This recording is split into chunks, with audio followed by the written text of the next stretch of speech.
Azoti dans Parole agricole, nous nous dans le village Borlo, dans le nord-est du pays, dans le district Rivière-du-Rempart. Nous pouvons joindre Sailesh Giadari, qui est un ingénieur informatique qui vient décider, 7 ans de cela, qu'il peut aussi retourner vers la terre et que la plantation. Il dispose de 5600 mètres carrés et qu'il finit mettre 1200 mètres carrés sous la serre. Dans la serre, toutefois, ce n'est pas hydroponique qu'il y fait, mais l'agriculture organique ou bio. Dans sa série de programmes qui nous peut commencer là, nous pouvons comprendre plus l'initiative dans le langage franc, côté pour partage, bonne eau et bas sur l'initiative qu'il finit entreprendre là. Monsieur Sailesh Giadari, nous dans la serre, ici, dans sa village qui m'appelle Borlo. Borlo, pour les gens qui peuvent nous, c'est un village dans le nord-est, si nous sommes capables de dire du pays. C'est un village qui n'est pas trop loin, ni trop près avec le village Rivière-du-Rempart. Et ici, dans la serre, nous venons tout parce que spécifiquement, on fait plantation de légumes bio, ce qu'on appelle organique. Et quand nous rentrons déjà dans la serre, la serre là, c'est assez impressionnant quand nous trouvons variété des légumes qui vous font. Mais avant de rentrer dans ce sujet de plantation de légumes là même, dis-nous un petit peu là qui s'en a ça, Sailesh Giadari? Mon né Borlo, mon à l'école Bellevue-Morel qui est juste à côté. Ensuite, je fais mon études supérieures en France, travaille dans l'informatique.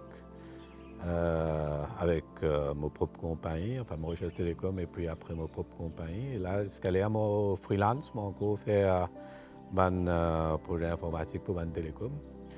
Et donc, à peu près 7 ans de cela, on décide de faire autre chose, pas seulement l'informatique, rapprochement un peu plus de la nature. Il y en a 2-3 possibilités et on essayer. Et finalement, ce qui me plus accroche moi, c'est l'agriculture bio parce qu'il est vraiment très proche de la nature, c'est une bonne affaire pour l'environnement, il y en a un côté physique que tu exerces même, il y en a un côté intellectuel aussi parce que vous aurez ça apprendre même d'ailleurs. Et il y a un projet à long terme, en fait, tu as envie de faire comme dans l'informatique, un projet 6 mois, 9 mois, tu as envie de gagner un projet un peu plus long. Donc là, c'est un projet à vie, ça fait 7 ans qu'il nous peut faire, nous encore peut apprendre, nous encore peut struggle. Et en même temps, nous avons pas mal de satisfaction aussi. On peut trouver ici, nous avons pas mal de légumes qui nous peut faire. Mais en même temps, c'est-à-dire que c'est la bonne saison, donc c'est à cause de ça qu'on peut trouver partout rempli. Et donc organique, c'est un vrai challenge, Donc justement, là, ça la terre que nous étions là, qui superficie à peu près d'y faire, combien sous la serre là-dedans et combien qui part sous la serre. Et quand nous parlons sous la serre, nous vous avons précisé qu'ici, c'est sheltered farming. Ce n'est pas quelque part dans la serre, côté d'un ban tuyau qui amène des nutriments vers les légumes, les plantes. Dis-nous un petit peu de superficie. Donc superficie ici, c'est un arpent 40 perces, il fait à peu près 5600 mètres carrés. Là-dedans, nous avons sous serre, donc pour sheltered farming, à peu près 1200 mètres carrés. Donc oui, il est bien important que vous y allez, rien à voir, c'est même à l'extrême opposé de l'hydroponique. Dans l'hydroponique, vous avez acheté tout les affaires pour faire, tandis que dans organic farming, dans l'agriculture bio, vous ne savez pas acheter du tout, vous savez faire tout par vous-même. Bien sûr, c'est un idéal qui n'est pas possible ou bien difficile pour faire. Nous avons des affaires que nous avons menées de l'extérieur, mais au grand maximum, nous recycler, nous produire, par exemple, nous produire tous nos engrais que nous avons mis, la plupart produire de là. C'est les affaires que nous avons fait, c'est les fumier, les vidéos. Justement, dans la production, sous la serre, il y a une tendance à lever hydroponique, ou comment on lance dans le organique. Et pour les gens qui béguent nous, si vous expliquez un petit peu la différence majeure qu'il y a. grâce à mon camarade, hein, donc M. Manuel Siboran, qui déjà tu peux faire organique et tu peux faire hydroponique aussi à Le l'époque. président de l'association Falcon à Bois-Pignolet Terre Rouge, que nous avons eu l'occasion de faire différents programmes. Ok. Et que nous pouvons continuer. Voilà, donc c'est lui qui m'a nous joigné une fois dans faire et moi, j'ai fini commence à faire un petit jardin à la maison qui était à peu près 100 mètres carrés. Et moi, j'ai trouvé dans une émission à la MBC, donc je m'ai approché et moi, je connais depuis avant. Donc un peu lui qui me met moi sur la voie. Donc, moi, tu peux penser pour faire hydroponique aussi. Et nous avons l'occasion d'aller en Inde. Donc, c'est là-bas que des ingénieurs farés qui tirent ensemble avec nous, plus ben lecteur indien, nous convainc moi que besoin de choisir un ou l'autre. Et le bon choix, évidemment, c'était biologique, hein, donc faire une affaire qui est ou self-sustaining et qui est plus bon pour l'environnement et plus bon pour la santé. Contrairement à une affaire qui est 100% chimique, on a de l'eau, après ça vous allez mettre dans une affaire qui est complètement chimique. Donc, comme je peux dire, c'est quand même... pour comprendre organique, en fait, ou bien qu'on parle avec hydroponique. Hydroponique, organique, c'est tout ce qui n'est pas hydroponique. Hydroponique, si vous passez au pit, si vous passez au ban chemical, si vous passez au lagrin, même au de l'eau avec tout ce ban équipement, ainsi de suite, le jour où arrêtez ou arrête de produire. OK? You buy and then you produce, you buy and then you produce. Tandis que l'agriculture biologique, plus vous avancez, moins vous besoin. Au départ, bien sûr, vous achetez une affaire, mais seulement vous pouvez améliorer la terre, vous pouvez produire vos propres lagrins, vous pouvez produire vos propres engrais. Et si vous faites un bon mélange, vous avez un apport naturel, une peste qui peut manger l'autre peste, ainsi de suite, et vous réussissez à trouver un équilibre. Et vous pouvez besoin bien moins quelque chose comme à dehors. Par exemple, nous, certainement, nous avons l'électricité parce que nous avons un borehole et nous avons une pompe de l'eau depuis là-dedans. Certains lagrins nous pas réussi à produire et nous avons l'acheté à grains depuis dehors. Mais c'est bien minimal. OK? The cornerstone, c'est ce qu'il nous dit. Donc ça, c'est l'idéal, c'est pas besoin de rien. Mais le minimum, c'est pas servir aucune affaire chimique. OK? Donc, pas d'engrais chimiques, pas de pesticides, pas d'herbicides et pas de fongicides. À la place, nous servons une affaire comme un neem oil, comme un beneficial bacteria, qui ça aussi, au départ, nous pouvons produire nous-mêmes, mais bien souvent, nous avons bandeuse passer par là et c'était une catastrophe. Donc, nous préférons acheter, nous gagnons sur le marché, des produits organiques qui nous servent, comme un BT1, comme un neem oil, et ainsi de suite. C'est un produit organique qui est importé ou produit localement? Non, c'est importé. La plupart viennent depuis l'Inde. Okay, nous gagnons les danseuses neem oil avec une variation pour certaines maladies, contrairement à d'autres. Mais allons dire qu'avec l'agriculture, un grand défi, c'est main-d'œuvre. Des gens qui ont tendance à faire hydroponique, peut-être pas besoin autant de main-d'œuvre et un petit peu moins la peine. Quand nous comparons avec organique, il n'y a plus beaucoup de travail. D'abord et avant tout, ou besoin penche où vers la terre. Alors qu'hydroponique, il est poussé dans un rang, dans une rose, et il est facile, il est accessible.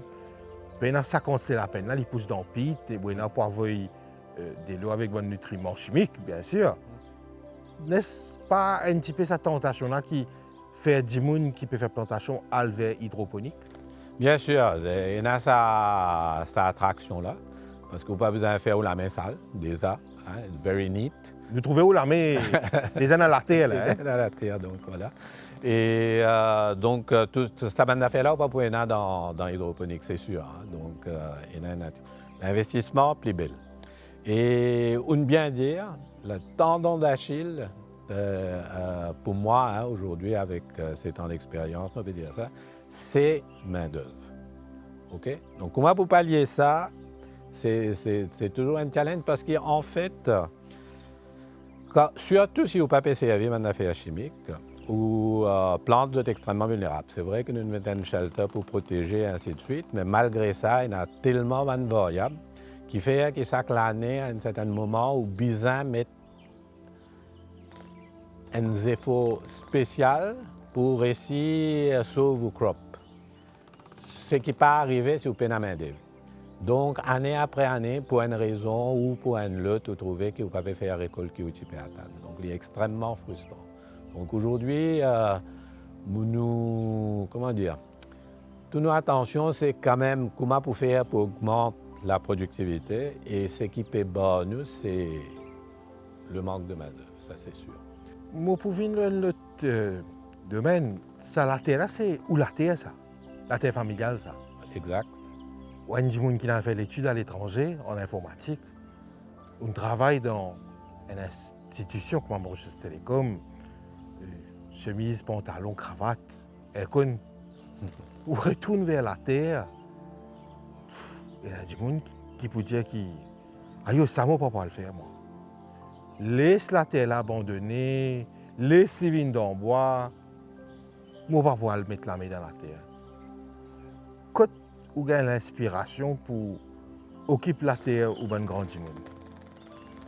Ah, ça c'est une bonne question. Je n'ai pas une réponse pour ça exactement, mais en tout cas, je suis allé et je peux dire que même mon frère, il est pénalé. Il ne va pas pouvoir le mettre sur. Il ne va pas passer le temps d'en faire cette affaire-là. Mais il y a mon cousin qui est extrêmement intéressé là-dedans. Donc ça, il demande un peu l'individu qui ont été, qui l'étape de la vie aussi, ont été. Moi, je suis un peu, comment dire ça, je suis fed up avec ben problème, comment dire, gestion humaine par-ci par-là, avec ben grand ego un peu partout, probablement pour moi aussi là-dedans. Donc, je me dis, laisse-moi retirer à moi, faire un peu autre chose, un peu plus proche de la nature. Et donc, enfin, ça m'a donné une explication pour ça. Hein. Ça dépend de chacun, de son aspiration et ce qu'il a envie de faire dans la vie. Depuis 7 ans, vous pouvez faire ça là. Nous, ou frère même, n'est pas trop intéressé, ou un cousin intéressé. Est-ce que vous pouvez dire que ce qu'on fait, il donne lieu à des vocations dans les alentours? Ah, certainement. Et pas de gens bien intéressés, dans le sens que comment nous pouvons faire aller, il y a des gens qui viennent acheter. Surtout, il y a des gens qui ont un problème dans la famille. Ils ont un problème de santé, il y a des enfants qui, quand ils prennent des affaires, quand ils ont des affaires chimiques, ils ont une allergie, des choses pareilles. Donc, ça va des gens-là, bien sûr, ils sont bien intéressés. Il y en a beaucoup, peut-être pas dans le village, mais des clients, des camarades qui m'ont trouvé, qui encouragent nous à faire ça, de devenir des clients. Et je ne sais de bouche à oreille, et la plupart de mes clients m'ont gagné comme ça même.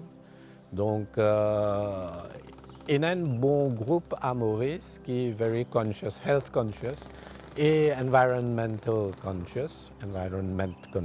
Et donc, nous avons de faire. Est-ce que je peux encourager dans d'autres façons? Mais pour, comment dire, l'autre monde fait exactement comme moi, c'est-à-dire investir sur l'argent et sur le temps. Pour faire ça, non, je ne sais pas quoi me trouve quelqu'un.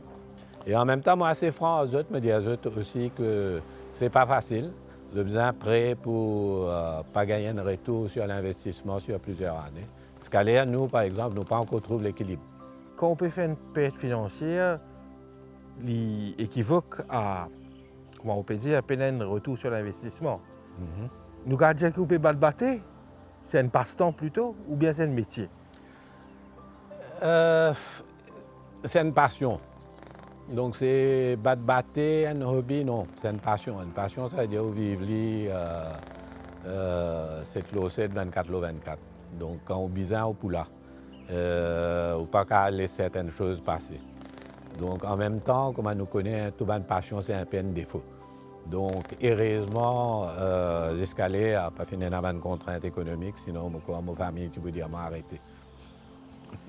Quand on peut cause ces temps-là, on finit comprendre un petit peu qui bonne petite chose ou qu'à faire pour accroître la productivité ou non. Qui bonne petite chose qui ou qu'à dire et partager avec du monde qui pas faire bonne erreur qui ou vient faire ou encore peut faire mais pour qu'à vivre de ça pleinement. C'est une question bien difficile. Si je tiens à la réponse, je me suis posé aujourd'hui, ma situation en ce qui concerne cette entreprise-là, financièrement, je suis pas OK. Donc, nous encore chercher la réponse.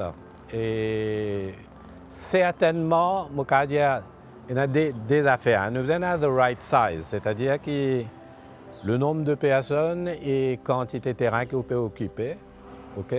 Il y a une adéquation. Nous, pour le moment, et à un certain moment, nous devons faire encore 9000 m² à Richemont. Donc, l'autre bout de la terre que nous tenons, qui nous a abandonné parce qu'il n'a pas de à occuper. Et donc, ça, c'est une première affaire. Hein. Donc, c'est qu'on a en termes de main-d'œuvre et area qui est capable d'occuper. Donc, ça, c'est une première affaire. Une deuxième affaire, c'est qu'on besoin de choisir bien les légumes. Par exemple, nous, ici, c'est vrai que nous devons faire multiple cropping. Donc, nous avons le bon mélange de racines, creepers, la liane, légumineuses, salades, fruits, ainsi de suite. Nous avons une bonne combinaison. Nous toujours une tendance à faire beaucoup. Donc, nous plantons à peu près une quarantaine. OK?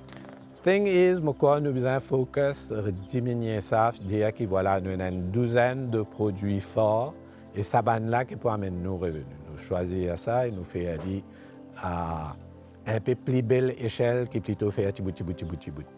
Okay? Donc nous trouvons ça l'équilibre entre faire multiple cropping et en même temps trouver un produit qui nous a un meilleur rendement, une meilleure productivité, qui a un meilleur prix sur le marché. En même temps, la plupart de nos clients, nous avons à peu près 10-12 paniers tous les lundis. Mais quand nous prenons la liste, il y a une commande pour 25 légumes. Hein. Donc, ça ken nos clients aussi, je contiennent un bel choix. Donc, voilà. Et si manque des affaires, il dit quand pour gagner ça, quand pour faire ça, et toujours une tendance, grâce à nos clients contents. Donc, on continue à faire multiples plantations. Salish Guédari, nous poursuivons un petit peu nos visites dans la ferme. Sur la gauche ici, donc, vous trouvez une betterave et tompous. Un peu plus loin, on a l'issou. Donc, ça va là, au départ, nous avons, la dernière fois que nous avons planté, c'est une carotte ici. Nous pouvons mettre des haricots. Là, comme vous trouvez là-haut, une abanceuse, une abandifile là. Donc, nous avons mis un creeper ici, c'était margouze. Dans la même portion, terrain, nous avons un mélange d'affaires qui est racines, d'affaires qui est creeper, d'affaires qui est légumineuse. Donc, ça, et comme vous connaissez, une fois que vous faites une plante violette, à chaque fois, les bousonnés, les résunis même. Donc, très souvent, nous prenons ça là, nous remettons les déos, mais il y a une partie qui est toujours, il reste à l'intérieur. Et ce que nous remarquons, et ça, c'est une observation qui, sans équivoque, hein, entre production à l'intérieur, sheltered et déo, il y a une belle différence. Et qui sa différence ça? Sa différence, ça, comme au cas d'Yaou, par exemple, si ici, moi, je à 10 livres, en déo, moi, je à 2-3 livres. Donc, c'est 3-4 fois plus productive, plus de productivité à l'intérieur. Donc là, nous avons une culture biologique, c'est-à-dire que dans sa solution-là, il y a une bactérie, donc un organisme vivant, hein, que ça, on appelle ça l'agriculture biologique, ce n'est pas chimique, c'est une affaire qui est biologique. Donc là-dedans, il y a 3 enzymes, 3 bactéries en fait, qui sont enableuses, qui est bon pour la terre et pour les crops parce qu'ils facilitent l'absorption des nutriments NPK. Vous connaissez l'azote, phosphate, nitrate et potasse. Donc nous avons ces 3 bactéries-là et ça, c'est ce que nous faisons. Normalement, une fois que nous préparons la terre, nous mélangeons ça dans la terre. Là. Nous splashons là-dedans, nous mettons et ensuite, un des jours après, là, nous plantons. Donc, nous, la terre, normalement, elle est riche en savane beneficial bacteria. Là. Mais ce starter, c'est quoi? Donc, le starter, c'est une solution qui fait en fait pas mal indien, NCOF, National Center for Organic Farming en Inde. Quand nous allons suivre sa formation-là, donc nous avons gagné ça. Il finit approuvé par Faré que nous avons servi à Maurice. Et là, nous, il y a un peu comment c'est que nous appelons en Bhojpuri un joran. C'est-à-dire que vous parlez ça fini, on rajoute de l'eau et on rajoute jaggery là-dedans. Jaggery, c'est du sucre. Voilà, vous gagnez comme ça là, jaggery. On rajoute 2 kilos là-dedans pour 200 litres, ou rebattre là, les restes vignes. C'est-à-dire ça, par exemple, là, nous avons servi ça depuis plus de 6 ans. Donc, nous pouvons continuer à mettre jaggery là-dedans. Jaggery, là, l'hypergène, c'est comme une nourriture. Nourriture pour que les bactéries-là se repropagent. Mais quand, par Donc, exemple, quand nous finissons de faire ça, là, dans 10 jours, il peut finir pareil, même moins que 10 jours, en fait. Et quand il finit pareil, on peut commencer à sentir l'odeur, on connaît qu'il paraît, il vient un peu crémeux, comme on peut trouver. Là. Ouais. Quand nous avons côté Manu Tiboron à Bois-Pignolet, nous trouvons qu'il fait élevage vache. Mm-hmm. Et ça élevage vache-là, c'est surtout pour gagner le pipi de vache et la bouse de vache. Ouais. Gaumoutre avec... et gober. Et gober, exactement. Donc, où pas servi ça? Nous servi gober pour fumier. Donc, nous amenons, nous laissons pourrir pendant un bon temps et nous mettons urine vache aussi là-dedans pour laisser pourrir plus vite.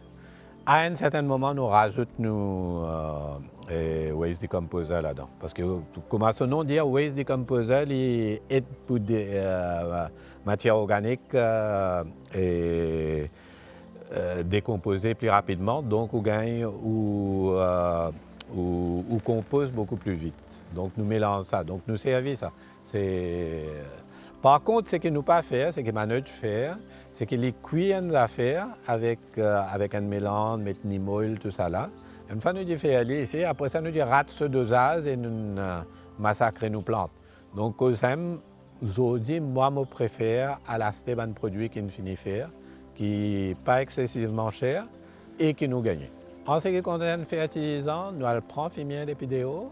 Mais après ça, les restes, tous nos waste, avec nos waste de composés, nous mélanger et nous servir. C'est un petit peu d'alchimie.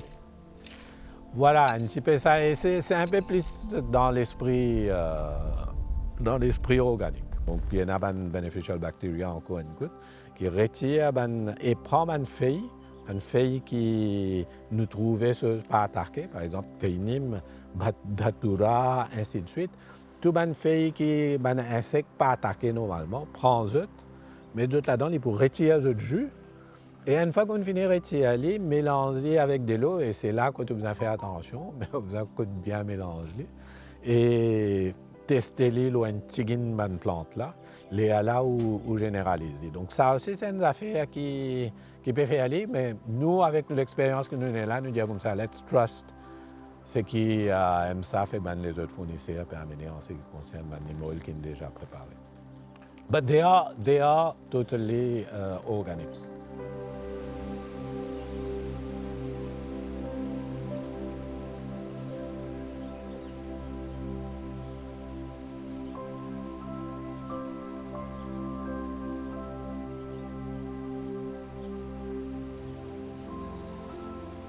Voilà sa première partie la pétière à sa fin et que dans le prochain épisode, nous pouvons aussi gagner pour joindre Kushal Guédari qui cousin Sailesh Guédari et qui finit rejoindre lui dans sa l'initiative organique Biola.